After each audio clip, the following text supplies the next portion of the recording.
ఈసారి తెలుగు చిత్ర పరిశ్రమ నుంచి సంక్రాంతి బరిలో నిలిచి సత్తా చాటి మొదటి విజయాన్ని నమోదు చేసినటువంటి సినిమా మనశంకర వరప్రసాద్ గారు. అనిల్ రావుపూడి దర్శకత్వంలో మెగాస్టార్ చిరంజీవి హీరోగా, నయనతార హీరోయిన్గా అంటే తెరకెక్కినటువంటి మనశంకర వరప్రసాద్ గారు సినిమా కలెక్షన్ల రూపంలో దూసుకు వెళ్తూ ఉంది. ఇప్పటికే 400 కోట్ల క్లబ్లో ఈ సినిమా కలెక్షన్ల రూపంలో చేరబోతుందనేటువంటి వార్తలు వస్తున్నాయి. దీని మీద మనం పూర్తి స్థాయిలో విశ్లేషణ చేసుకుందాం. ప్రస్తుతం మనతో పాటున్నారు ప్రముఖ సినీ రాజకీయ విశ్లేషకులు, ప్రముఖ సీనియర్ జర్నలిస్ట్ దుర్గా వడ్లమన్ గారు. వారితో మాట్లాడదాం. మేడం నమస్తే. మేడం నమస్తే అండి.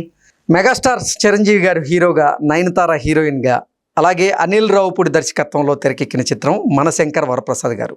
ఈసారి సంక్రాంతి బరిలో ఈ సినిమా సత్తా చాటిందని, కలెక్షన్ల రూపంలో ఇప్పుడు ప్రొడ్యూసర్లకి కాసుల వర్షం కురిపిస్తుందని, 400 కోట్ల రూపాయల క్లబ్లో ఈ సినిమా చేరబోతోంది కలెక్షన్ల రూపంలో అనేటువంటి వార్తలు వస్తూ ఉన్నాయి.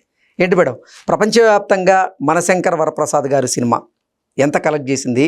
నిజంగా ఈ సినిమా 400 కోట్ల క్లబ్లో చేరబోతుందా అంటే ఏం చెప్తారు? ఖచ్చితంగా. అంటే ఫస్ట్ రోజే మనకి మంచి టాక్ వచ్చిందండి. మీరు అన్నట్టుగా దీని మీద రకరకాల ట్రోలింగ్స్ కూడా జరిగాయి. ఆయన ఏదో అది అంటారు రివ్యూవర్స్ని కొనేసారని, ఇవని అవని. ఎవరిని కొనక్కర్లా. ఇప్పుడు మన రాజాసాబు నిజంగా చాలా పెద్ద హిట్ ఊహించుకున్నాం అందరం. మనం ఎప్పుడు మాట్లాడుకున్నట్టుగానే తెలుగుదనం తక్కువైందని మనం మాట్లాడుకున్నాం ఆ సినిమాను. అంటే ప్రభాస్ చాలా బాగా చేశారు, అది కాదు కదా. ఒక్క ప్రభాస్ మీద సినిమా ఆడదు, మనకి కథ కూడా ఉండాలి. అందులో కథనం అనేది మిస్ అయింది. సో అందువల్ల రాజాసాబు కొంచెం వెనకబడింది. తర్వాత అసలు ఎవరు ఊహించిన విధంగా మనశంకర వరప్రసాద్ మంచి హిట్ అందుకుంది. ఎవరింత ఎక్స్పెక్ట్ చేసి ఉండకపోవచ్చు, ఎందుకంటే రాజాసాబు వచ్చేసింది, చిరంజీవిది ఎవరు చూస్తారులే అనుకుంటే కాదు, చిరంజీవి మార్కెట్ చిరంజీవిదే అనేది ప్రూవ్ చేసుకున్నాడు ఆయన.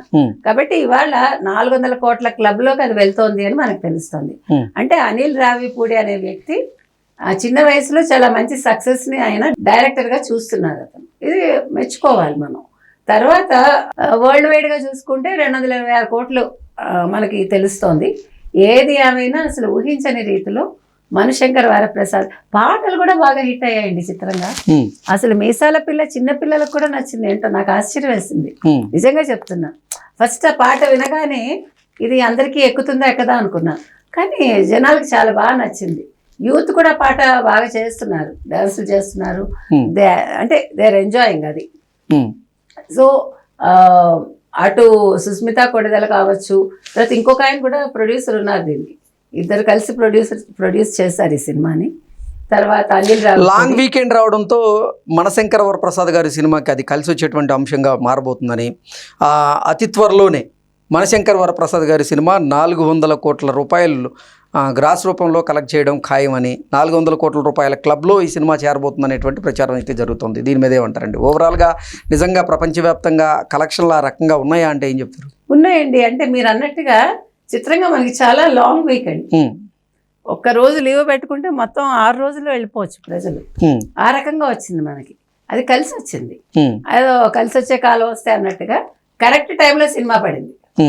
ఆ పడ్డంతో అందులో మీకు ఇంకొక టైం ఏంటంటే, ఈసారి మీరు సంక్రాంతి ప్రత్యేకత భోగి ముందు రోజు సాయంకాలం మధ్యాహ్నం స్టార్ట్ అయ్యి మర్నాడు ఈవినింగ్ ఎండ్ అయ్యి మళ్ళీ మకర సంక్రాంతి స్టార్ట్ అయిపోయింది. మనకి పెద్ద పండుగ వచ్చేసింది.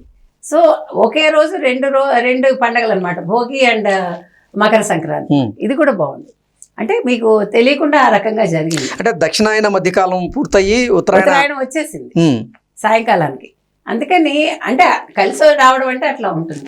అందుకని అన్నీ కూడా ప్లస్లు అయ్యాయి. కాబట్టి ఇన్ని రోజులు సెలవులు రావడం, ఎవరిని అడిగినా మేము బుక్ చేసుకుంటున్నామండి. బుక్ మై షోలో కూడా బాగా బుక్ అయ్యాయనే మనకు తెలిసింది ఈ సినిమాకి సంబంధించి. కాబట్టి అన్ని రకాలుగా కూడా మనశంకర వరప్రసాద్ ఏదో అంటారు చూడండి, సరైన సమయంలో సరైన కథ, సరైన సినిమా, సరైన అన్ని కలిసి వచ్చాయి చిరంజీవి గారికి. సో సంక్రాంతి సీజన్ అనేది అనిల్ రావుపూడికి బాగా కలిసి వస్తూ ఉంది. 2025 సంక్రాంతి బరిలో ఆయన సంక్రాంతికి వస్తున్నాం అనేటువంటి సినిమా ద్వారా 300 కోట్ల క్లబ్లో చేరడం జరిగింది. ఇప్పుడు మనశంకర వరప్రసాద్ గారు సినిమా ద్వారా 400 కోట్ల క్లబ్లో అయితే ఆయన చేరబోతున్నట్లు కదా ప్రచారం జరుగుతోంది. ఏంటి నిజంగా సంక్రాంతి దర్శకుడిగా అనిల్ రావుపూడికి మంచి గుర్తింపు వస్తుంది. దీన్ని ఎలా చూడాలి? వస్తుంది, ఏది హైప్ వద్దండి, let him be like that, అది నేను అనేది. ఓకే కదా. అంటే ఎక్కువ అతి ఉండకూడదు అనేది నా ఉద్దేశం. అతను చేస్తున్నారు కరెక్టే, మీరు అన్నట్టు 300, 400 ఏమో 500కి వెళ్తారేమో తెలియదు మనకి. నెక్స్ట్ ఇయర్కి వచ్చేసరికి 600కి వెళ్తారేమో.